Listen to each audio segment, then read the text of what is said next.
I will be the first one to tell you that networking sucks. You're literally in a room full of strangers trying to do small talk, trying to make connections, and it can be so awkward and so cringe. And if you're an introvert, it's absolutely draining and awful and like the worst thing in the world. But if I've learned anything from my 10 years in corporate and my 3 years as an entrepreneur, I can tell you that networking is like icing on the cake when it comes to elevating your professional life and your personal life. So I've actually gotten very good at networking, and I want to share you a few tips so that way you can get a little bit more comfortable and ready to go into those situations as well. Okay, first of all, we're talking online networking, and I bet you didn't even consider this when you were thinking about networking, did you? But you can network online. Do not underestimate the power of LinkedIn and other social media channels. So, first, let's talk about LinkedIn. This platform actually has so much opportunity with it because not a lot of people are actually posting on LinkedIn. A lot of users, but not a lot of people actually using it. So, if you take even the slightest bit of energy to post and to take time messaging people, commenting, forming those connections, you're going to stand out and your page is going to be really elevated. The stuff you post doesn't even really have to be work related. It can just kind of be fun, personality based content, and that does really well too. Take advantage, take advantage. Now is your time to really like stand out on LinkedIn. Let's also talk virtual communities. And that could mean really anything that's online, including social media. And I've actually done a ton of networking through social media. And that's how I've been able to grow a really great presence with other online creators because I'm actively messaging them. I'm actively engaging with a lot of their content.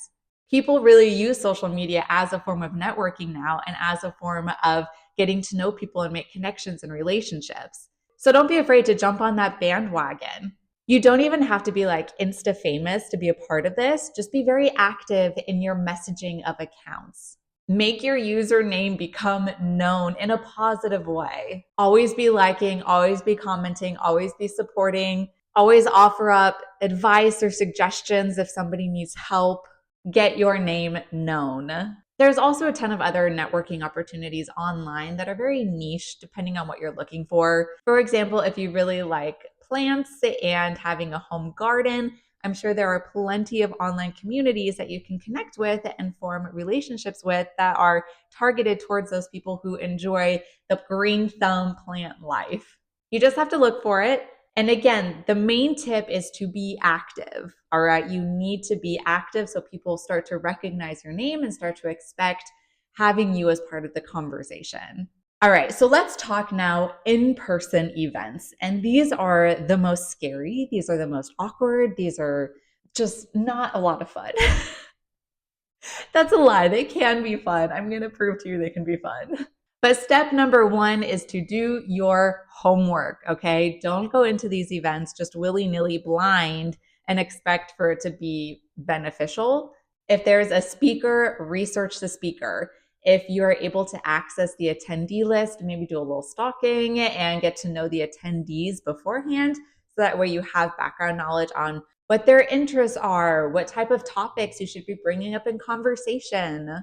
And I'm always a big fan of just going into situations prepared, and this really helps you be prepared for that. Number two, set specific goals. I like going into networking situations with a quantitative goal, such as I will get one phone number, or I will get 3 business cards, or I will follow 5 new people on Instagram. And so this kind of gives you something to work towards. And then that way, by the time you leave, you feel like you've actually accomplished so much. And as an introvert like me, I try to get in and out as quickly as possible. And so I set a goal. I'm like, I am not leaving until I get these 3 business cards. And then I work for them. I work for those business cards, okay? And then once I feel like I've gotten them, I leave.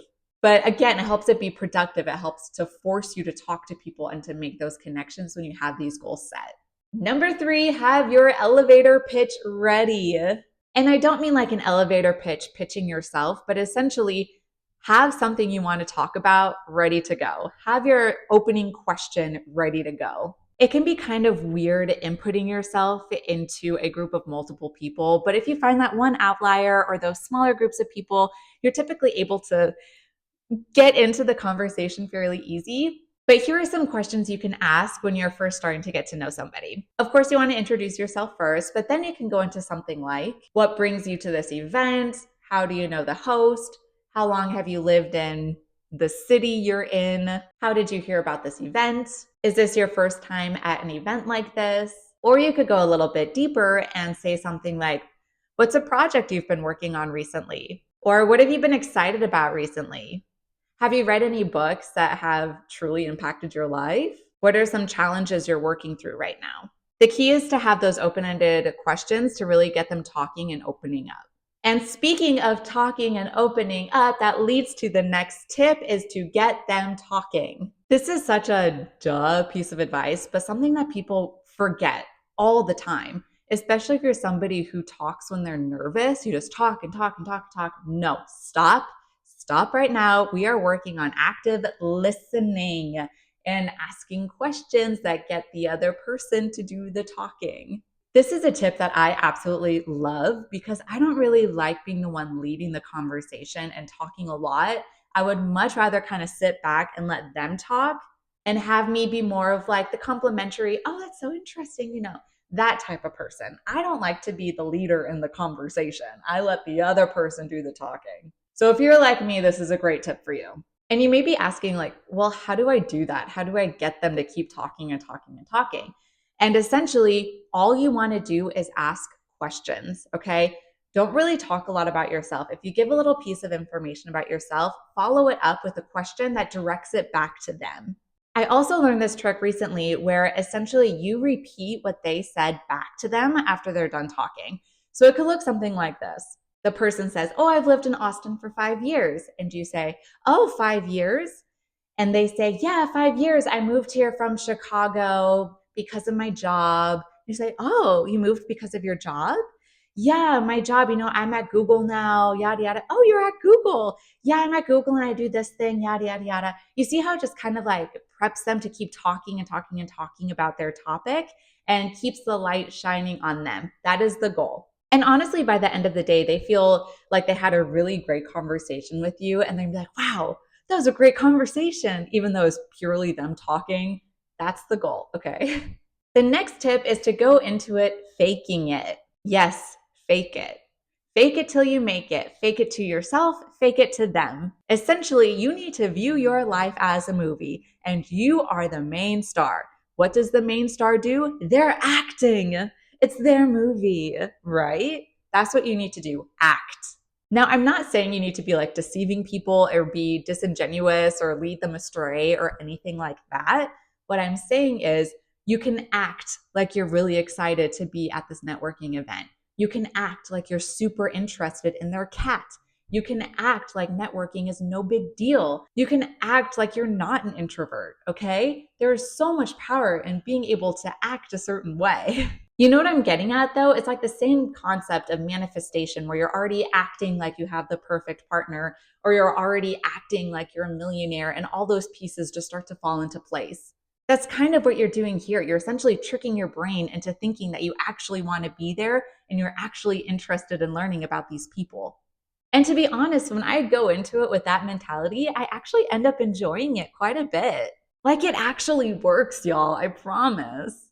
And speaking of acting, this tip I tell myself all the time, and it's to go into the situations pretending that these people are already your friends.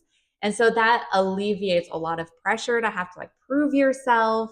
It makes the small talk feel a little bit easier because then you can say, oh, tell me about how that promotion is going once you hear that they're up for a promotion, or tell me how that project is going once you hear that they're doing this big project. And you can actually show that interest like you would an actual friend. And keep this tip in mind as you interact with them to not be like looking over their shoulder, trying to find the next best person to talk to. Give them your undivided attention like you would your best friend. And at the end of it, they'll feel like your best friend. They'll be like, man, that girl is nice. That guy is really nice. He paid full attention to me. I feel seen. I'm going to remember this conversation. And I'm going to want to continue this relationship further into the future. And so let's go into the last step, which is to follow up. If you make a connection and then there's no follow through, that was kind of a wasted connection.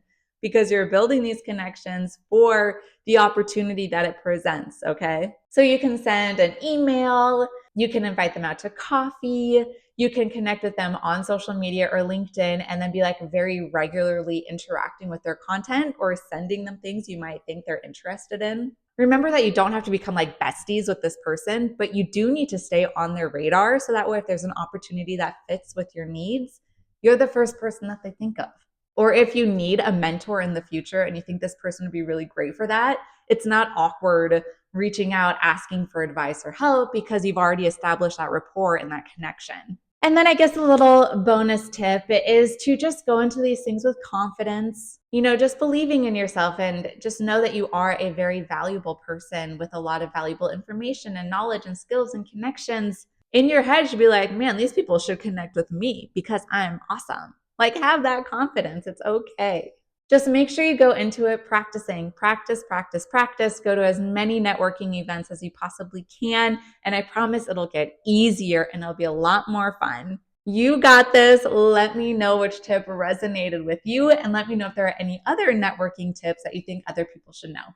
Thank you for watching. Bye.